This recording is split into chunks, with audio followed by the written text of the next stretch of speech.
Speed is of vital importance.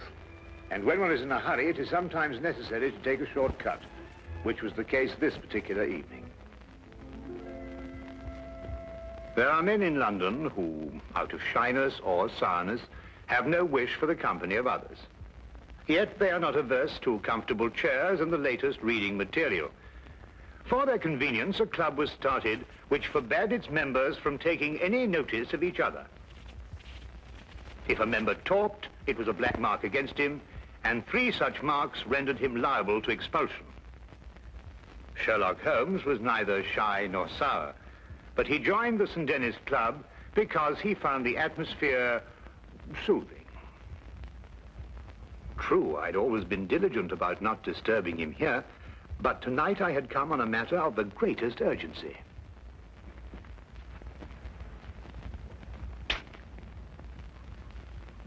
I beg your pardon?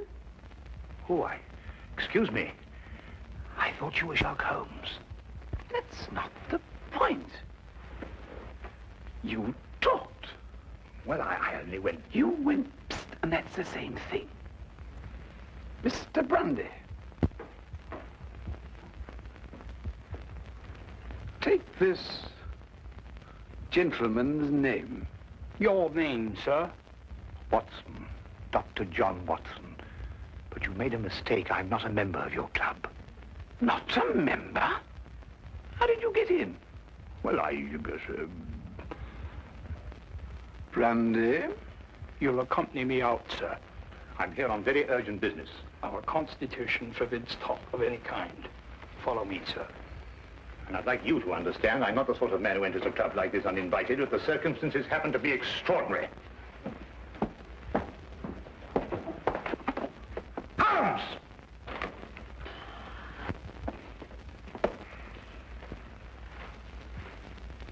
I must ask you, sir, not to attempt to...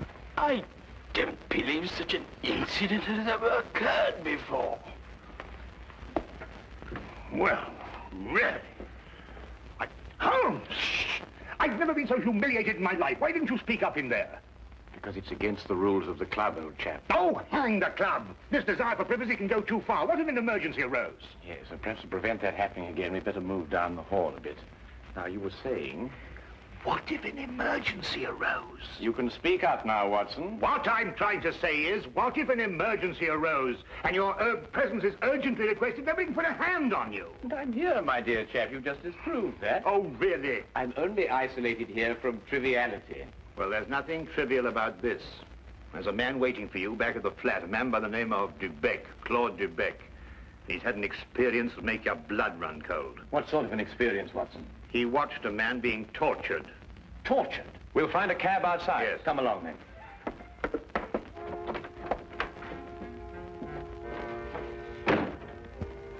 Once outside, we immediately hailed a cab, and I began to tell Holmes what I knew of the case. Holmes sat in silence as we rode, and I knew that my explanations had done nothing more than rouse his interest in talking to Mr. Dubec. Perhaps it was a nightmare.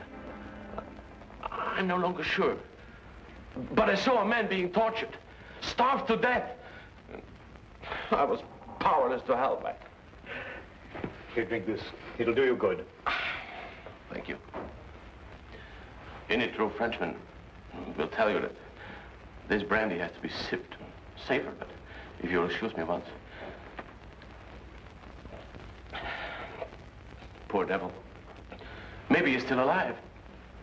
Mr. Holmes, you must find him before it's too late. Monsieur Dubec, we'll do our best to help you, but first of all, you must tell us who this man was and how you came to meet him. His name was Charon. Paul Charon. And how I came to meet him. What day is it today? Wednesday. Wednesday. Wednesday, then it was last Friday that it happened. You know, Mr. Holmes, I'm an interpreter. And I interpret nearly all languages. Now, since I'm French by birth, it is with this tongue that I'm principally associated. Now, I'm very well known in the hotels, and it occurs frequently that I'm called for at the strangest hours by travelers who get into difficulties. Now, I was not surprised, therefore, when I heard shortly before 11 o'clock at night someone knock at my door.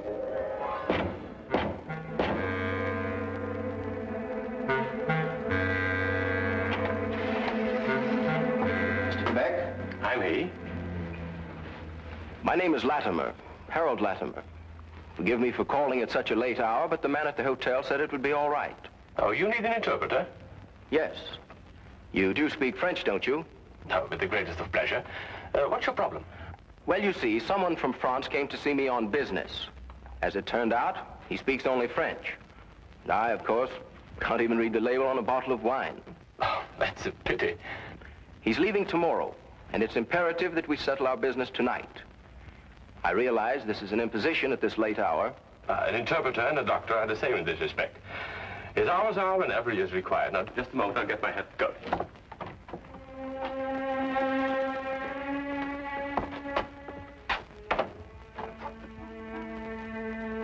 Mr. Latimer had a cab waiting outside. I didn't think to give it more than a passing glance. However, there was a strange atmosphere as I entered. One can sense such things.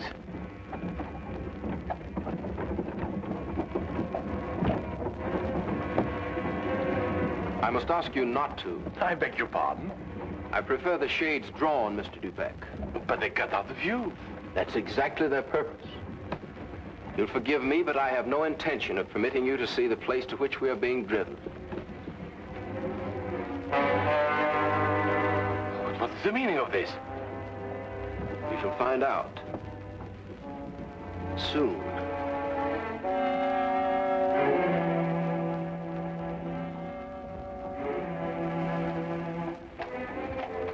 For nearly 2 hours we drove without my having the least idea where we were going.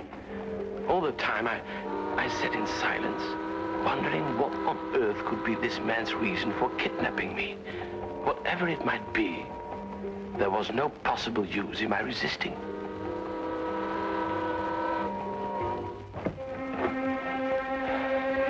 We've arrived, Mr. Dubec.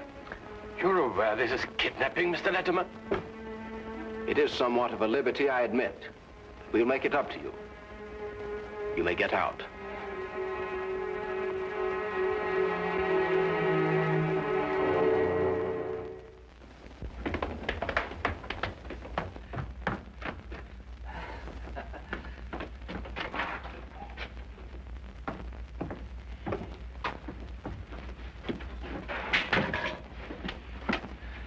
Is this, Mr. Dubec, Harold?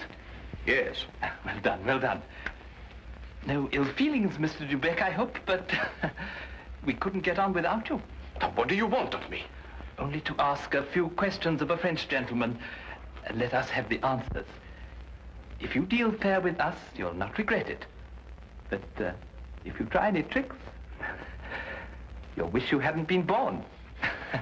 You follow me?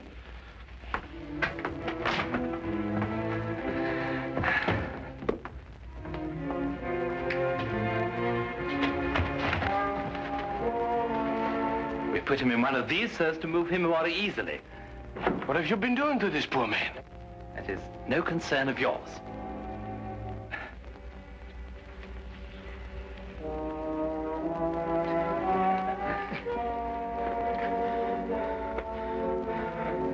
Feel better? Cochon. Salaud bandit. You don't have to understand French to know that is not a compliment. But no matter. Ask him if he's prepared to sign the papers. For your own good, be quick about it. Acceptez-vous de signer les papiers? Jamais. Never. Tell him he is doing her no service. Vous ne lui êtes d'aucune aide. Laissez-moi lui entendre dire. He says, let me hear her say so. Tell him he'll go free if he signs. Signez et vous serez libéré. C'est alors que je ne serai plus jamais libre. He says, then he will never go free. Then he knows what awaits him. Translate that. Vous savez à quelles conséquences vous vous exposez? Peu m'importe. He says he doesn't care. Stop that! It is only the beginning if he persists in being stubborn. Now let us try again and see if we can get better results. I was horrified at having to be a part of an affair like this, and even though I was only the interpreter, I felt guilty at not being able to give him any help. What could I do with Latimer on one side and Judd on the other, giggling with each question? Again and again, I asked him in different ways whether he would give in and sign the document. Again and again, I got the same reply. But soon, a thought came to me. I took to adding little sentences of my own to each question. Innocent ones at first, to see if I could get away with it. When our companion showed no sign of catching on, I played a more dangerous game. I asked him all about himself and learned that his name was Paul Charon. He was a stranger in London, that he didn't know what house we were in, that he was being starved to death. In another minute, I might have wormed the whole story out from under their noses, but for the interruption. Who is it? Oh, it's Micheline. The door is locked. Get rid of her. Give me the gun.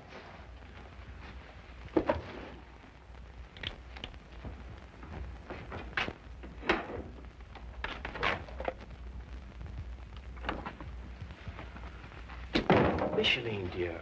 I thought you went to bed hours ago. I couldn't sleep at all. I can't think of nothing but Paul. Now, Micheline, there's nothing to worry about. But he should have been here 2 days ago. It isn't like Paul to do something like that. Something must have happened to him. Nonsense. I'll wager anything that he was delayed somewhere on business. Then he would have written to me. If I don't hear from him by tomorrow, I will go to the police. Micheline! Paul! He's in there! Micheline, what's the matter with you? Have you taken leave of your senses? But it was Paul's fault. It was nothing of the kind. But I did, I heard. Would I lie to you? If Paul were in there, wouldn't I tell you? Judd is in there. Judd. That's all. Oh, well, I don't know what's happening to me. Now, darling, it's only a case of nerves. You'll be all right after a good night's rest. But it never happened like that before. You've probably never been under such a stress. But it's foolish. If something happened to Paul, you would have heard about it by now. The fact that you haven't is proof enough that all is well. You're probably right. Of course I am. I'll take you back upstairs.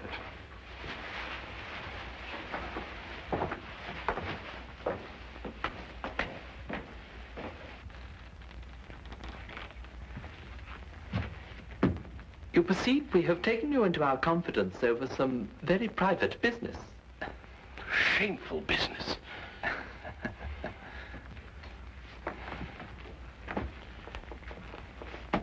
Necessary business. But it would not be to our interest if you spoke to anybody about it. Therefore, I am paying you a fee such as you have never before received in your life. There will be more the next time you come here. Thank you.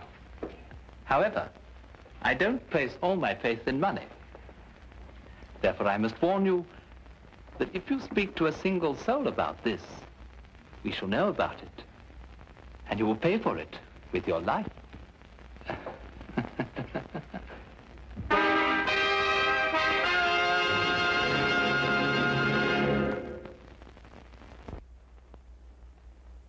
And now we return to the case of the French interpreter. This man, this evil man, escorted me back to the carriage and took his place opposite me. We drove for about half an hour, and the shades were drawn as before. Then we came to a stop, and he ordered me out. I walked for a mile or so, and then I found myself at Wadsworth Common, and there took the train to Victoria Station. I see. And there, I presume, your adventure ended. Yes. Now, I should have gone to the police right away, but I feared for the man's life. Now, Mr. Holmes, someone told me that you worked with a complete discretion. Oh, you can be assured of that. Mr. Holmes, would you please try to find him? I'll try, but you must realize that my success depends almost entirely on your memory. I've told you everything. Only everything you were able to see. I've told you everything. I repeat, Monsieur Dubec, only everything you were able to see. I don't understand. Well, on the way to the house, you saw nothing because the blinds were drawn in the carriage. Uh-huh. But you could still feel and hear, couldn't you? Now, as you were going along, could you tell whether it was a rough or smooth road? Oh, yes, now I know where you're getting at. Well, during the first part of the trip, the road was smooth. Mm-hmm.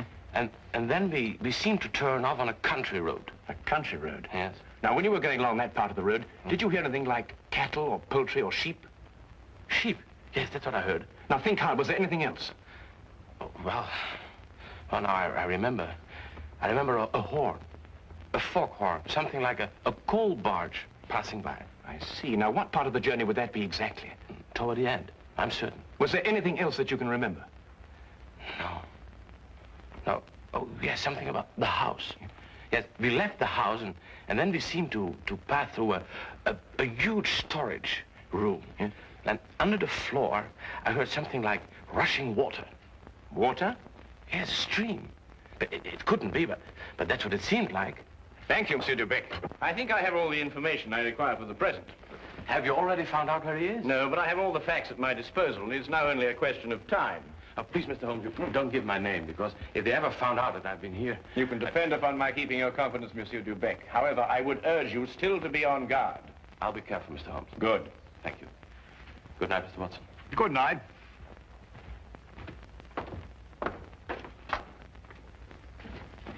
Good night, sir.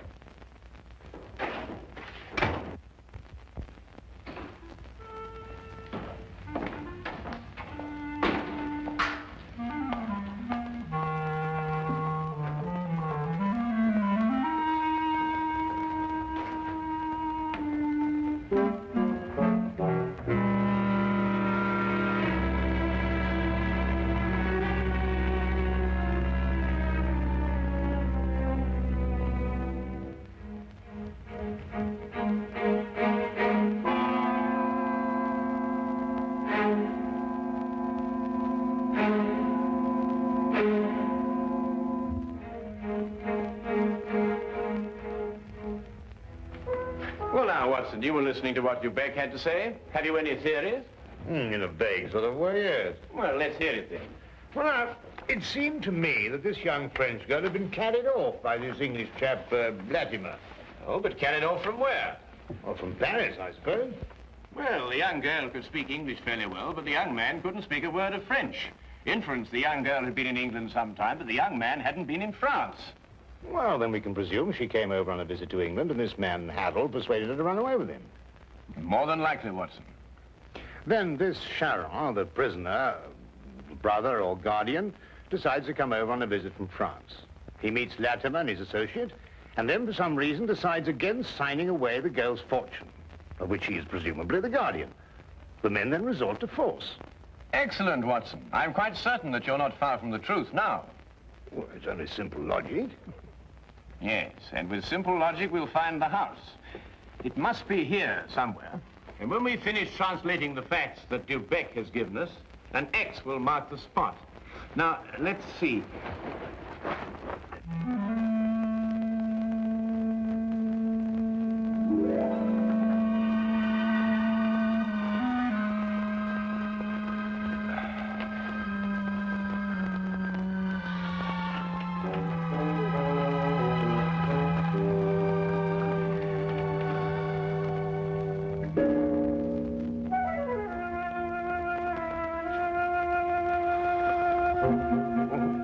Doctor, I'm sorry to disturb you, Doctor. Would you mind getting your coat? We'll pick up Lestrade on the way. You found it? I believe so. Holmes, do you think we should find Dubec in case we need an interpreter? Now, that's an excellent idea.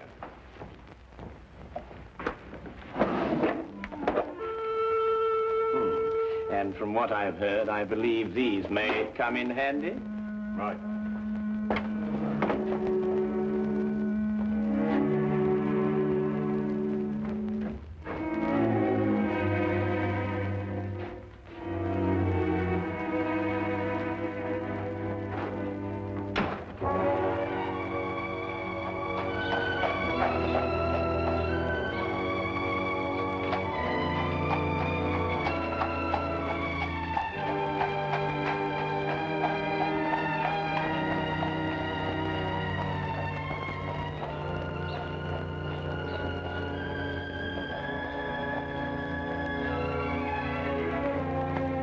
Dubec had his lodgings just across the river, and we decided to walk there.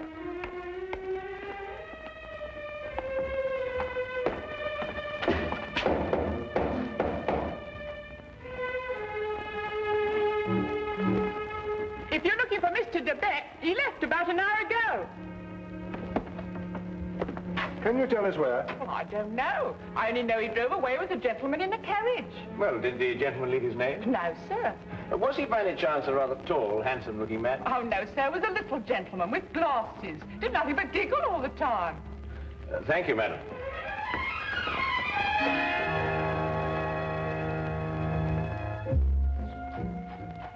Even the weather seemed to be against us, and as we found our cab and started on our way, it began to rain.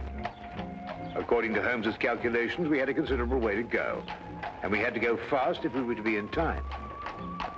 London streets in the rain are a handicap to any carriage, so there's nothing for us to do but hope and wait. À manger. Comme de la manger. Does he still say no? He asked for food. Have mercy on that poor man. He will be fed the moment he signed the papers. Tell him that. Signez, mon vieux, et un repas vous sera servi. Je n'en peux plus. Je signerai tout ce qu'on voudra, mais qu'on me donne à manger. He'll sign. At last.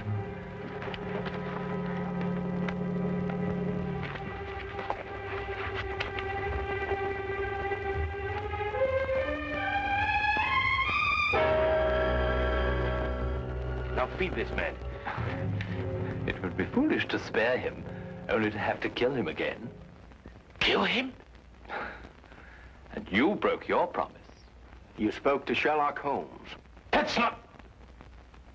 That's true. There's no point in lying, but you couldn't tell him where we are. And even the famous Mr. Holmes could never deduce that.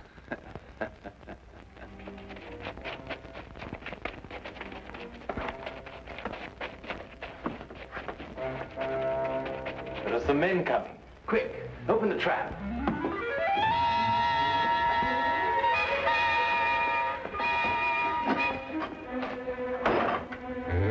All right, you two, down there.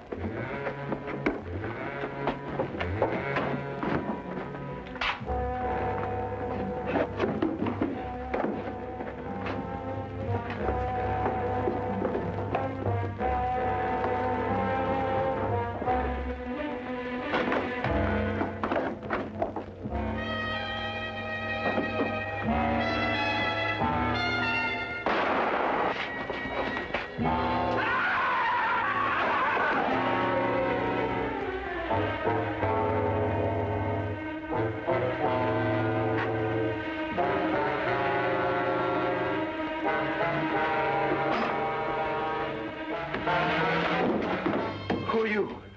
What do you want? Does that answer your question? The property was rightfully mine. I'm her husband. It belonged to me. But he controlled it and wouldn't sign it over to me. He found out you were a thief. You can't take me to jail. I only tried to get what was coming to me. I'll see that you do.